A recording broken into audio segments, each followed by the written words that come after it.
अस्सलाम वालेकुम दोस्तों, उम्मीद करता हूँ खैर वाफियत से होंगे, प्रॉफिट के अंदर ट्रेडिंग कर रहे होंगे। दोस्तों सबसे पहले हम सबसे गुजारिश है कि एक तो एनालिसिस की वीडियोस को रेगुलर देखा करें। मोस्टली स्टूडेंट्स क्या करते हैं, एक वीडियो देख ली, अगले हफ्ते मिस कर दी, उनको कोई पता नहीं होता मार्केट के अंदर क्या हो रहा है। अक्सर मेरे पास व्हाट्सएप के ऊपर आ रहे होते हैं, व्हाट्सएप के ऊपर तो टाइम नहीं होता, आपको पता है, रिप्लाई देने का। तो मोस्टली क्या मार्केट के सर एनालिसिस दे दें।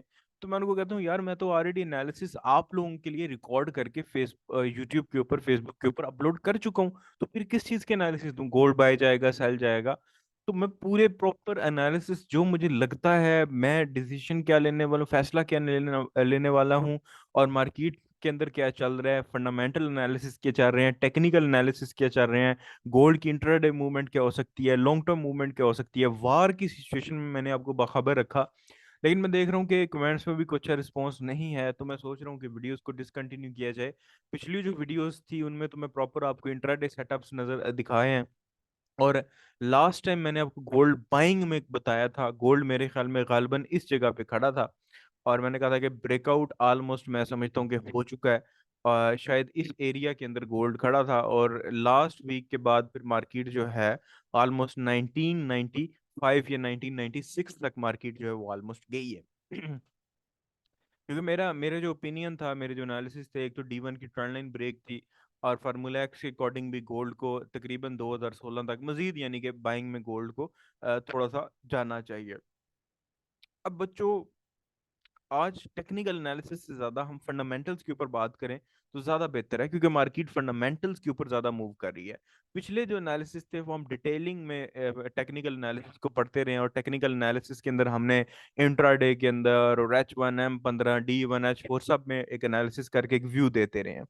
अब जरा क्योंकि फंडामेंटल जंग स्टार्ट है, तो इसमें फंडामेंटल्स का जो इम्पैक्ट है, एक तो फंडामेंटल रोजमर्रा के होते हैं, वो तो होते हैं, लेकिन जो जंग का माहौल है इसके अंदर जो फंडामेंटल्स हैं वो डेफिनेटली मार्केट में इम्पैक्ट करते हैं। तो कमेंट्स में बता दें अगर आपको बेनिफिट देती हैं, क्योंकि लास्ट टाइम भी गोल्ड बताया था बाय जाएगा, उससे पहले भी बाय बताया था, उससे पहले सेल बताया था, उससे पहले भी sale sale sale sale sale. 4 महीने आपको गोल्ड सेल करवाया, अभी अभी 2 हफ्तों से बाय करवा रहे हैं। अच्छा बच्चों, फंडामेंटल एनालिसिस में सबसे पहले जंग की बात की जाए, या इसकी पहले चलें फंडामेंटल एनालिसिस में फॉरेक्स फैक्ट्री के एनालिसिस की बात करते हैं। फॉरेक्स फैक्ट्री के अंदर जनाब मंडे को बैंक हॉलीडे है, और दीगर कोई न्यूज़ नहीं है, जिस वजह से मार्केट जो है वो स्लो हो सकती है। लेकिन जंग की सूरत हाल के अंदर मार्केट स्लो नहीं भी हो सकती, क्योंकि बयानात जारी हैं। आज कुछ मेजर डेवलपमेंट्स हुई हैं, वो मैं आपको बाद में बताता हूँ। तो मंडे को ओवरऑल फॉरेक्स फैक्ट्री के एनालिसिस के अकॉर्डिंग बड़ी मूवमेंट नहीं है, और अगर कोई बड़ा हैपन ना हुआ तो बड़ी मूवमेंट नजर नहीं आएगी। ट्यूसडे को काफी फंडामेंटल न्यूज़ हैं, जिसमें सबसे पहले न्यूज़ है जी क्लाइमेट काउंट चेंज की न्यूज़ है, जो कि एक आप कह लें कि पॉजिटिव न्यूज़ है जीबीपी के लिए, पाउंड के लिए। उसके बाद अनएम्प्लॉयमेंट रेट है, जो कि मीडियम इम्पैक्ट की न्यूज़ है, इतना बड़ा इम्पैक्ट नहीं क्रिएट करेगी। फिर है जी French flash manufacturing PMI, French flash services PMI, and German flash manufacturing PMI और सर्विसेज पीएमआई। उसके बाद आरबीआई गवर्नर बुल्लोक स्पीक्स है ऑस्ट्रेलियन डॉलर का।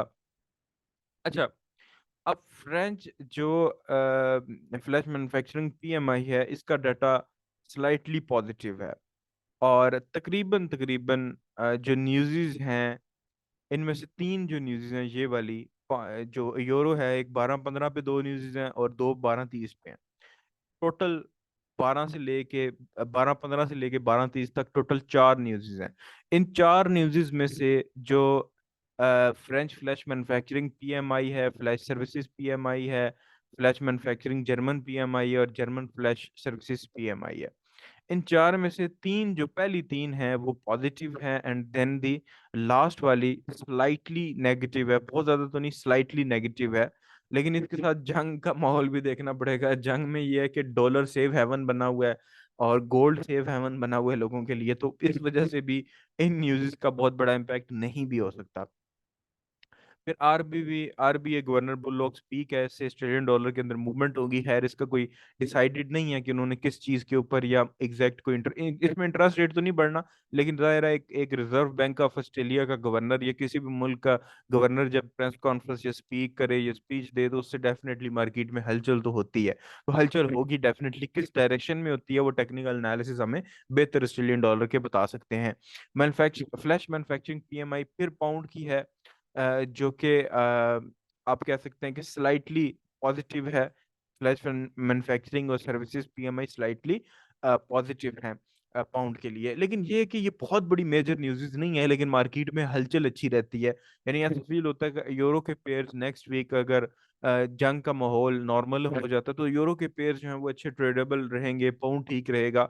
अच्छा, उसके बाद फिर फ्लैश मैन्युफैक्चरिंग पीएमआई डॉलर की भी है, जो कि डॉलर के हक में स्लाइटली नेगेटिव है, न्यूज़ जो है वो नेगेटिव है, विच इंडिकेट्स कि गोल्ड मजीद बढ़ाया जा सकता है। बट ये उतनी बड़ी न्यूज़ नहीं है कि गोल्ड को बहुत बड़ा ब्रेकआउट करवाए, लेकिन विच इंडिकेट्स कि गोल्ड मजीद जो है 10-15 पिप्स तो ये भेज सकती है ना। तो ये न्यूज़ है भी ट्यूसडे को, यानी मंडे रेस्ट, और मंडे को अगर बाय गया भी तो वो जंग की वजह से, ट्यूसडे अगर बाय जाता है तो फ्लैश मैन्युफैक्चरिंग पीएमआई की वजह से चला जाएगा। फिर जी सीपीआई की क्वार्टर रिपोर्ट है जी ऑस्ट्रेलियन डॉलर की, जो कि बहुत बड़ा इम्पैक्ट क्रिएट नहीं करेगी, लेकिन ये रिपोर्ट ऑस्ट्रेलियन डॉलर के लिए कोई ज़्यादा अच्छी नहीं है। फिर trimmed mean CPI quarterly report है, ये भी यानी ये नेगेटिव साबित हो सकती है, लेकिन इसका बहुत बड़ा इम्पैक्ट नहीं पड़ेगा, क्योंकि ये क्वार्टर रिपोर्ट है, ईयरली रिपोर्ट है। जो मंथली रिपोर्ट होती है उसका मार्केट के ऊपर खासा इम्पैक्ट सीपीआई का पड़ता है, बड़े मूव्स देती है। बट ये ऑस्ट्रेलियन डॉलर के लिए नेगेटिव रिपोर्ट रहेगी। जर्मन आईएफओ बिजनेस क्लाइमेट, ये न्यूज़ भी स्लाइटली स्लाइटली जब मैं कहता हूँ तो वो होता है कि थोड़ा 20 पिप्स, 15 पिप्स, 10 पिप्स, 5 पिप्स स्लाइटली पॉजिटिव है यूरो की। ऐसा लग रहा है कि यूरो स्ट्रांग हो सकता है, डॉलर वीक हो सकता है। और अब डिपेंड करता है कि अगर बाइडन या दीगर कोई बरह रास्त किसी जंग में शामिल होते हैं, जैसे कि आज कुछ खबरें आई हैं, तो उस वजह से डॉलर जो है वो वीक हो सकता है। इसके अलावा इसके अलावा बैंक ऑफ कनाडा की मॉनेटरी पॉलिसी रिपोर्ट है, बैंक ऑफ कनाडा की रेट स्टेटमेंट है, और ओवरनाइट रेट है जिसके अंदर कोई इजाफा नहीं किया जा रहा। ओवरनाइट रेट के अंदर ये इंटरेस्ट रेट बढ़ाया नहीं जा रहा, विच इज़ यानी कि एक होता है कि न्यूट्रल न्यूज़ है। इंटरेस्ट रेट जब नहीं बढ़ रहा तो उसमें यह है कि वो अपनी एक पॉलिसी बताएंगे, जिससे ये है कि करेंसी वीक हो सकती है स्लाइटली, कैनेडियन डॉलर जो है, क्योंकि इंटरेस्ट रेट बढ़ा नहीं रहे। अब उसमें कोई पॉलिसी, शायद कोई अच्छी पॉलिसी बता दें कि क्यों नहीं बढ़ा रहे, तो शायद स्ट्रांग हो सके, लेकिन मुझे लग रहा है कि वीक हो सकता है। उसके बाद फिर 8 बजे बैंक ऑफ कनाडा की प्रेस कॉन्फ्रेंस है। अब इसके अंदर भी मूवमेंट अच्छी रहेगी, लेकिन इसकी कोई, ये जो कॉन्फ्रेंसेस होती हैं इनके अंदर कोई डायरेक्शन जो है वो डिसाइडेड नहीं होती है। फेड चेयर पावेल स्पीक्स है, जो कि डॉलर है इसके हक में, इसको मेंटेन करने के लिए, इसको इन्वेस्टर्स के लिए सेफ हेवन बनाने के लिए, क्योंकि जाहिर है ये कोई ना कोई जंग में मुलवस रहते हैं, तो शायद इसके लिए कुछ इकदामात या एक स्पीच में कुछ ना कुछ ज़रूर कोशिश की जाएगी। ऐसा लग रहा है कि डॉलर के हक में ये लेके जाएंगे। अच्छा जी, यूरो का मेन रिफाइनेंसिंग रेट है। अच्छा, ये जो रेट्स होते हैं, ये जो मंथली न्यूज़ आती हैं, ये बड़े इंपॉर्टेंट होते हैं। अगर ये रेट बढ़ा दें तो बड़े हैवी किस्म की बाइंग देखी जा सकती है, बट ये रेट नहीं बढ़ा रहे। अच्छा, मेन फाइनेंसिंग रेट है, सेम रहेगा। और मॉनेटरी पॉलिसी स्टेटमेंट, जब रेट सेम है तो मॉनेटरी पॉलिसी में एक स्टेटमेंट जारी करेंगे, जो कि शायद कोई ज़्यादा बड़ा इम्पैक्ट ना क्रिएट करे मार्केट में, क्योंकि इंटरेस्ट रेट नहीं बढ़ रहा, शरह सूद नहीं बढ़ रही, तो मार्केट की डायरेक्शन जो है वो तयन नहीं लगाया जा सकता, या ये नहीं कहा जा सकता कि बाय जाएगा या सेल जाएगा। वो किसी में भी एक छोटी मूवमेंट दे सकती है। फिर है जी एडवांस जीडीपी की क्वार्टर रिपोर्ट है। क्वार्टर रिपोर्ट इतना बड़ा इम्पैक्ट नहीं करती, क्योंकि डॉलर की है तो डेफिनेटली इम्पैक्ट करेगी। तो ये कह रही है कि जी जीडीपी ग्रोथ जो है वो बड़ी है, which is good for their economy. लेकिन इसके साथ ही एक मंथली अनएम्प्लॉयमेंट क्लेम्स की न्यूज़ है, जो कि नेगेटिव न्यूज़ है। ये क्वार्टर रिपोर्ट है, क्वार्टर रिपोर्ट इतनी हैवी रिपोर्ट नहीं होती है, लेकिन जो क्योंकि मंथली रिपोर्ट्स ऑलरेडी आ रही होती हैं और उस पर जो मार्केट में मूव करना होता है वो रिएक्शन आ जाता है, तो क्वार्टर में होता है कि 3 महीने का इकट्ठा डाटा। अब जो एडवांस जीडीपी की अनएम्प्लॉयमेंट क्लेम्स की न्यूज़ है, जिन नेगेटिव न्यूज़ है इसमें वो बता रहे हैं कि अनएम्प्लॉयमेंट क्लेम्स के अंदर इजाफा हुआ है। अगर ये डाटा आया तो ये नेगेटिव न्यूज़ है, और गोल्ड इसके ऊपर भी बाया जा सकता है। फिर ईसीबी प्रेस कॉन्फ्रेंस है। ईसीबी में अब प्रेस कॉन्फ्रेंस में कोई डिसाइडेड नहीं है। फिर एफओएमसी मेंबर वाले स्पीक्स है पेंडिंग होम। अब ये जो न्यूज़ है इसमें भी मूवमेंट थोड़ी बहुत होगी, बट ये हाई इम्पैक्ट की कैटेगरी में नहीं आएगी, क्योंकि एक एफओएमसी का मेंबर स्पीक कर रहा है, चेयरमैन जो है उनका वो स्पीक स्पीक नहीं कर रहा, या चेयरपर्सन जो है वो स्पीक नहीं कर रहा। एक मेंबर एक आइडिया देगा, उससे ज़्यादा इन्वेस्टर तो उसको देख रहे होते हैं। मोस्टली इन्वेस्टर ज़्यादा सीरियस नहीं लेते, क्योंकि वो एक मेंबर की बात है। फेडरल एफओएमसी होता है फेडरल ओपन मार्केट कमेटी, तो कमेटी के एक मेंबर जो है वो अपना इजहार राय करेगा या स्पीच करेगा, मुख्तलिफ मौकों पे स्पीच वगैरह करते रहते हैं। अच्छा, उसके बाद है core PC index monthly report which is a positive news for dollar, और revise UM consumer sentiment which is a neutral news for dollar. तो एक पहले 4 दिन लग रहा है कि डॉलर के जो एफएमसी बीच में इन्होंने कर दिया ना, सॉरी एफएमसी में कह रहा हूँ, फेड की ये जो स्पीक है, ये थोड़ा सा इन्होंने सस्पेंस डाल दिया है। अदरवाइज ऐसा लग रहा था कि पहले 3 दिन जो ये 4 दिन जो होंगे वो डॉलर के लिए वीक होंगे, और आखिरी दिन में डॉलर को थोड़ा सा, क्योंकि बहुत बड़ी न्यूज़ नहीं है पीसीई इंडेक्स, सिर्फ ये जो न्यूज़ होती हैं रोजमर्रा की, जैसे सीपीआई है मंथली रिपोर्ट, तो वो हाई इम्पैक्ट क्रिएट करती है, एफएमसी हाई इम्पैक्ट क्रिएट करती है, और एनएफपी हाई इम्पैक्ट क्रिएट करती है। लेकिन जो रोजमर्रा की न्यूज़ होती हैं ये इंट्राडे ट्रेडिंग के लिए बड़ी अच्छी होती हैं, डायरेक्शन पता चल जाती है कि मार्केट इस दिन क्या मूव कर सकती है, तो बंदे को अगर कोई टेक्निकल एनालिसिस में बाय सेटअप मिल जाए और न्यूज़ भी बाय की हो तो ट्रेड कर सकता है। तो आखिरी दिन जो है वो ऐसा लग रहा है कि स्लाइटली पॉजिटिव होगा, बट बहुत बड़ा इम्पैक्ट नहीं होगा, बट स्लाइटली आप कह लो कि पॉजिटिव होगा। आज का जो मेन टॉपिक है, ये तो आपको अपडेट देनी थी, जो मेन टॉपिक है वो जंग है। आज जंग के ऊपर मैंने बात करनी है, क्योंकि टेक्निकल एनालिसिस मैं नहीं दे रहा जब तक जंग खत्म नहीं होती। जंग खत्म होगी तो मैं सारे पेयर्स के अलग अलग टेक्निकल एनालिसिस दूंगा इंशाल्लाह ताला, जैसे मैं देता रहूं, आप पिछली वीडियोस एक बार देखिएगा, नॉलेज में इजाफा होगा एनालिसिस की। अच्छा, आपको एक मेजर डेवलपमेंट बताते हैं। ईरान ने जनाब वही बयान दिया कि मुस्लिम मालिक जो हैं इनके ऊपर सेक्शंस वगैरह लगाएं इसराइल के ऊपर। ईरान का बयान आना भी मार्केट में बड़ी इम्पैक्ट क्रिएट करता है। अच्छा जी, ये कह रहे हैं जी, world leaders attend Cairo peace summit to de-escalate Israel Hamas war, यानी अ, ये जो है पीस समिट होने जा रहा है जी, जिसमें ये जो जंग है इसको रोकने की कोशिश की जा रही है। ठीक है, मतलब कि मुस्लिम जो आप कह लो कि मालिक हैं, वो थोड़ा सा जंग के लिए कह रहे हैं कि जंग रोके, लेकिन अभी जाहिर है इसराइल और अमेरिका की जितना मर्जी होगी वो करेंगे, इनके ऊपर तो नहीं करेंगे, लेकिन मिडल ईस्ट जिनके पास पावर है, ऑयल है, पैसा है, वो थोड़ा प्रेशर डाल सकते हैं। उसके बाद मुख्तलिफ ममालिकों में आज जो है वो हफ्ते वाले दिन जो है, जब आप ये वीडियो में रिकॉर्ड कर रहा हूँ, हफ्ते वाले दिन जो है वो रैलीज वगैरह भी हुई हैं, लंदन में भी हुई है, मुस्लिम मालिक के अंदर भी आज रैलीज वगैरह हुई हैं।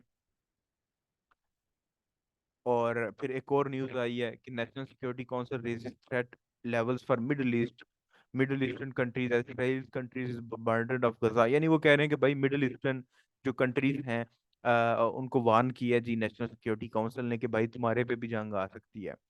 फिर ह्यूमन एड जो है वो नहीं लेके जा रहे, यानी कि जो गजा है उसके अंदर ह्यूमन जो एड है वो नहीं लेके जाने जा रही। 20 ट्रक सिर्फ अप्रूव हुए हैं कि 20 ट्रक सिर्फ जा सकते हैं, जबकि बाइडन ने भी कहा है कि भाई ये खोलो, ह्यूमैनिटेरियन जो एड है, इंसानी जो इमदाद की जा रही है इंसानियत के नाते, वो कम से कम जारी होनी चाहिए।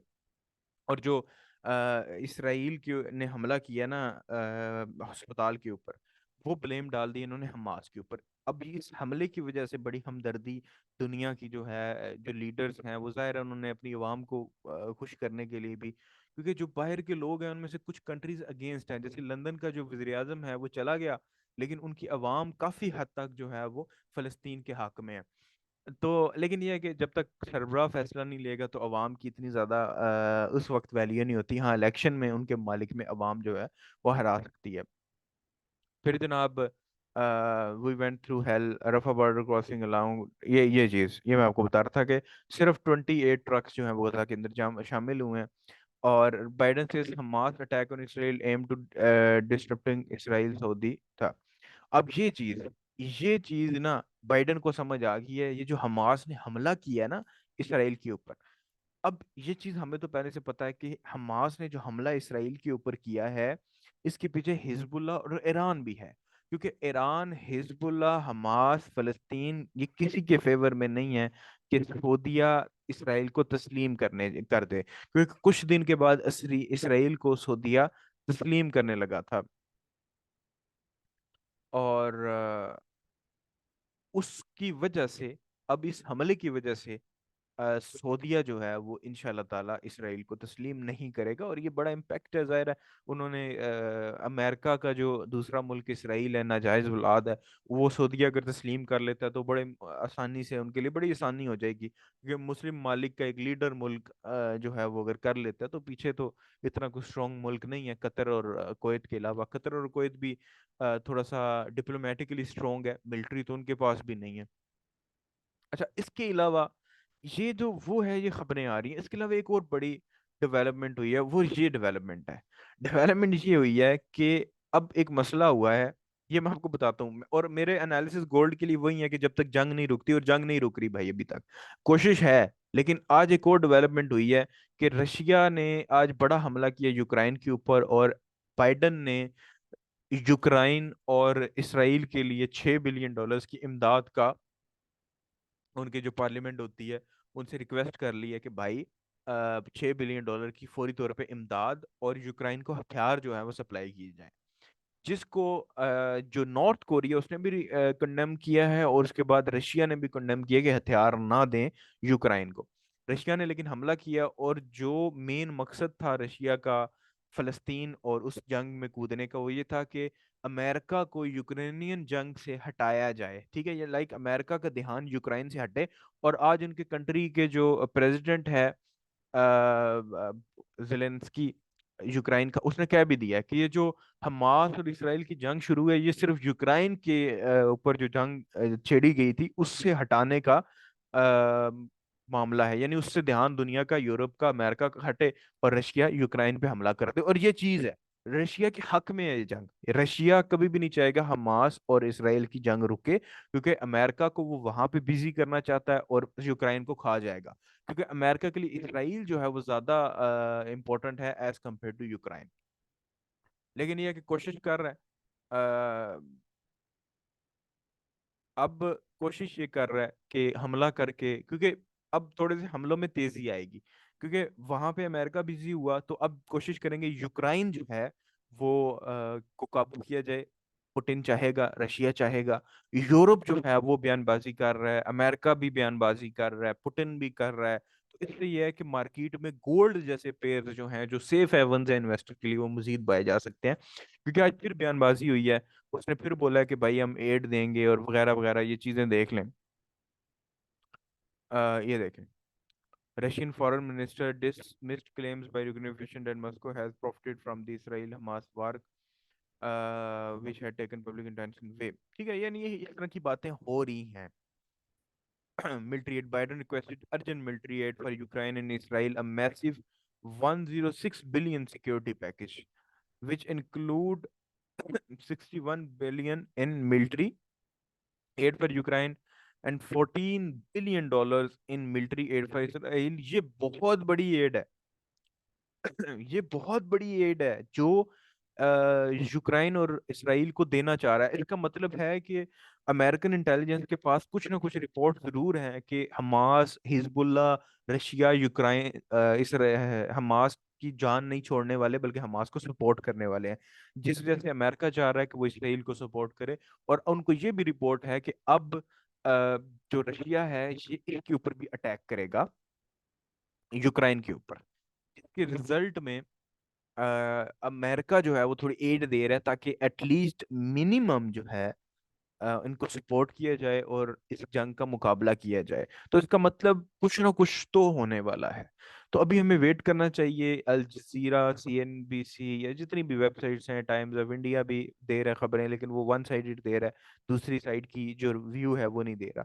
उसके बाद नॉर्थ कोरिया ने भी, अब एक और प्लेयर आ गया, नॉर्थ कोरिया ने भी कंडेम किया कि भाई for supplying Ukraine with long range missiles. ठीक है, मिसाइल यानी क्यों दिए हैं भाई तुमने।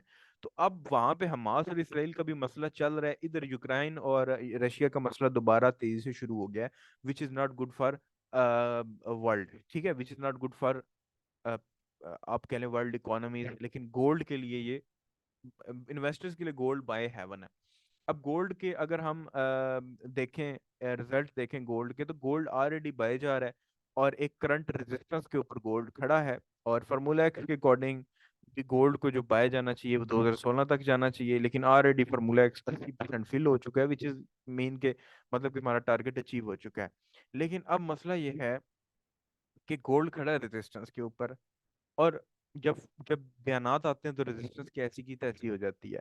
इन केस मंडे को गैप अप नहीं आता, गैप अप भी आया था लास्ट टाइम भी, मार्केट ओपन हुई थी तो 1830 पे क्लोज हुई थी, जब ओपन हुई थी तो 1852 पे हुई थी, यकदम गैप आया था।